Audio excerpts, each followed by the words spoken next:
And when the revenue brought in the restrictions on mortgage interest, lots of people wanted to incorporate because limited companies could pay, but they wouldn't factor in the cost of stamp duty for transferring, the capital gains, and the legal ramifications of that.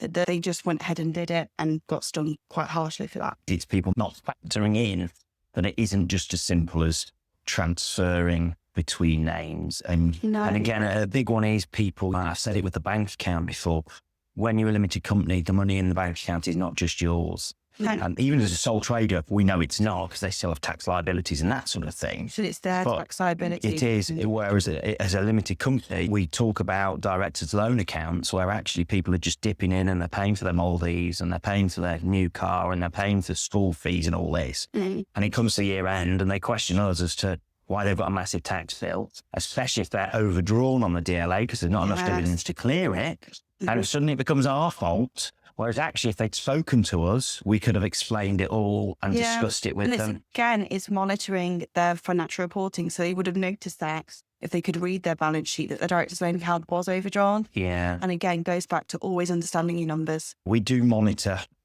even clients where we are doing their year ends, that sort of thing. We'll monitor it on the cloud software to make sure they're at a sensible place when it comes to dividends and that sort of thing.